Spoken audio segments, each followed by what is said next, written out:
Gold, trusted gold buyers. మీరు తాకట్టు పెట్టిన బంగారాన్ని విడిపించి ఈ రోజు ఉన్న మార్కెట్ ధరకు కొనబడను.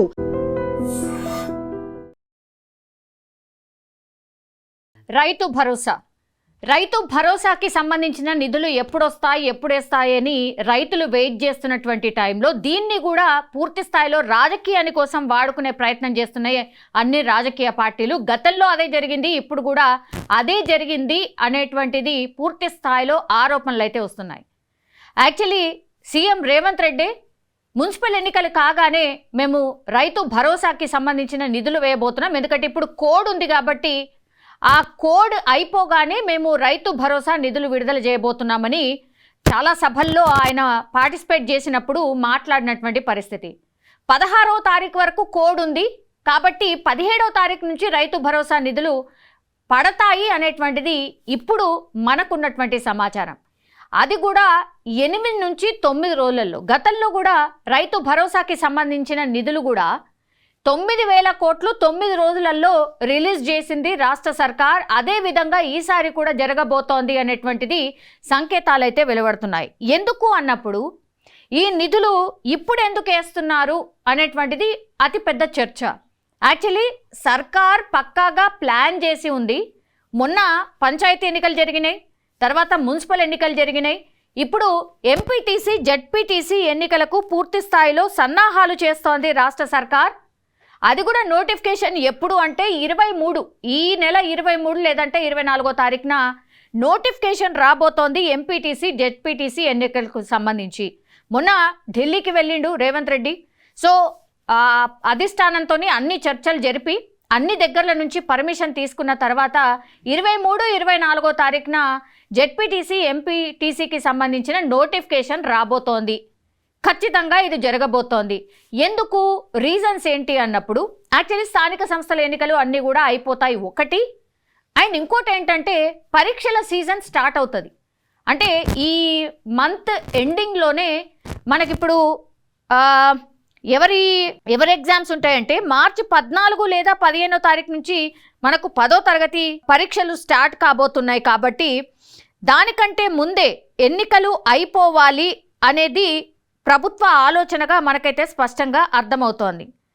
తెలంగాణలో మొత్తంగా 5,773 ఎంపీటీసీ స్థానాలు ఉన్నాయి, 5,666 మండలాలు ఉన్నాయి. అండ్ 33 జిల్లాలకు సంబంధించి జెడ్పీ చైర్మన్ వాళ్ళ ఎన్నిక కూడా జరగాల్సి ఉంది.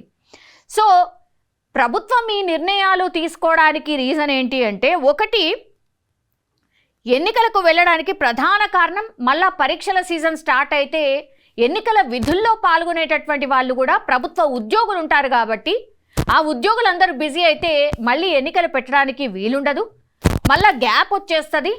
మళ్ళీ ఆ తర్వాత ఎన్నికలు పెట్టాల్సింది కేవలం జిహెచ్ఎంసీకి మాత్రమే ఉంటాయి అనేది ప్రభుత్వ నిర్ణయానికి మనకైతే అర్థమవుతుంది స్పష్టంగా. సో 23, 24వ తారీఖున ఈ ఎన్నికల నోటిఫికేషన్ రిలీజ్ చేసి తర్వాత పూర్తి స్థాయిలో ఎన్నికలు ఫినిష్ చేసిన తర్వాత నెక్స్ట్గా ఓన్లీ జిహెచ్ఎంసీ ఎన్నికలు మాత్రమే బ్యాలెన్స్. ఎందుకంటే జిహెచ్ఎంసీ పరిధి కూడా మారిపోయింది, 150 నుంచి 300 కాబోతున్నాయి కాబట్టి దానికి సంబంధించి గ్రౌండ్ వర్క్ చేస్తూ ఉన్నారు. సో టైం పట్టే అవకాశం ఉంటుంది కాబట్టి ఆ ఎన్నికల్ని ఇంకొక 3-4 నెలలు మేబీ ఆగస్ట్ సెప్టెంబర్లో నిర్వహించాలి అని ఒకవైపు కసరత్తు జరుగుతోంది. దానికి సంబంధించిన పూర్తి స్థాయి గ్రౌండ్ వర్క్ జరుగుతోంది. సో స్థానిక సంస్థల ఎన్నికలు పూర్తిగా ఇప్పుడే ఫినిష్ చేసేస్తే ఇక స్థానికంగా ఉన్నటువంటి అభివృద్ధి కార్యక్రమాలు మిగతావన్నీ కూడా అట్లాగే పార్టీకి సంబంధించి ఎవరైతే ఆల్రెడీ పదవులు ఆశిస్తూ ఉన్నారో వారిని నిరుత్సాహపరచకుండా వాళ్ళందరినీ కూడా అకామిడేట్ చేసినట్టు అవుతుంది అనేది ప్రభుత్వ ఆలోచనగా స్పష్టంగా అర్థమవుతోంది. అండ్ ఇంకోటి ఏంటంటే గెలుపు ఒక వేవ్ అంతా కూడా కాంగ్రెస్ వైపు ఉంది కాబట్టి ఆ వేడిలోనే ఈ ఎన్నికలు కూడా ఫినిష్ చేసేస్తే పూర్తి స్థాయిలో స్థానిక ఎన్నికలు ఫినిష్ చేసినట్టు అవుతుంది. సో వాళ్ళ కార్యక్రమాల్లో నిమగ్నం అయిపోతూ ఉంటారు. అండ్ జిల్లాల పరిధిలో మొత్తంగా ఈ స్థానిక ఎన్నికలకు సంబంధించిన ప్రక్రియ పూర్తవుతోంది. ఇది ప్రభుత్వ ఆలోచనగా మనకైతే కనిపిస్తోంది. సో ఇక్కడ ఏంటంటే 17వ తారీఖు నుంచి మనకు కౌంట్ చేసిన 16 ఈ ఎన్నికలకు సంబంధించిన ఏమంటారు నిబంధనలు ఏవైతే ఉంటాయో అది వెళ్ళిపోతుంది, కోడ్ ఏదైతే వెళ్ళిపోతుందో. సో 17వ తారీఖు నుంచి రైతు భరోసా నిధులు కేవలం 5 ఎకరాల వరకు మాత్రమే ఈ నిధులు అందబోతున్నాయి. ప్రభుత్వం చాలా స్పష్టంగా దానికి సంబంధించిన సంకేతాలు కూడా ఇచ్చింది. సో ఎవరైతే సాగులో భూమి సాగు చేస్తారో వాళ్ళకే నిధులు అనేటువంటిదైతే స్పష్టంగా అధికారికంగా అధికారులకు కూడా ఒక ఆదేశాలు వెళ్ళినట్టుగా స్పష్టంగా చెప్తూ ఉన్నారు.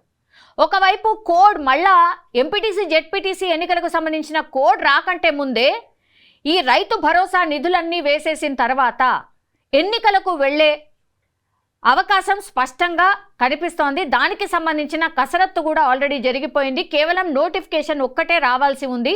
ఎంపీటీసీలు ఎవరు ఉండబోతున్నారు, జెడ్పీటీసీలు ఎవరు ఉండబోతున్నారు అనేది కూడా పూర్తి స్థాయిలో గ్రౌండ్ లెవెల్లో కసరత్తు జరుగుతోంది. 33 జిల్లాలకు సంబంధించిన చైర్మన్లు కూడా ఎవరు ఉండాలి ఏంటి అనేది కూడా గ్రౌండ్ లెవెల్లో కసరత్తు అయితే సాగుతున్నటువంటి పరిస్థితి. ఇప్పుడు కాంగ్రెస్ పెద్ద ఎత్తున సీట్లు గెలుచుకుంటుంది కాబట్టి కాంగ్రెస్ వైపే పెద్ద ఎత్తున మొగ్గు చూపే అవకాశం ఉంది అనేటువంటిది కూడా స్పష్టంగా సంకేతాలు అయితే అందుతున్నాయి. కాబట్టి ఒకవైపు రైతు భరోసా నిధులు విడుదల చేసి ఆ తర్వాత ఎన్నికలకు అంటే ఎంపీటీసీ జెడ్పీటీసీ ఎన్నికలకు వెళ్ళే అవకాశం అయితే స్పష్టంగా కనిపిస్తోంది. మరి చూడాలి, నిజంగానే 23, 24 తారీఖున ఈ ఎంపీటీసీ జెడ్పీటీసీ ఎన్నికల నోటిఫికేషన్ రాబోతోందా? యాజ్ పర్ మనకున్నటువంటి సమాచారం మేరకైతే ప్రభుత్వం ఈ ఆలోచన దిశగానే ముందుకు వెళ్తున్నట్టుగా స్పష్టంగా అర్థమవుతోంది.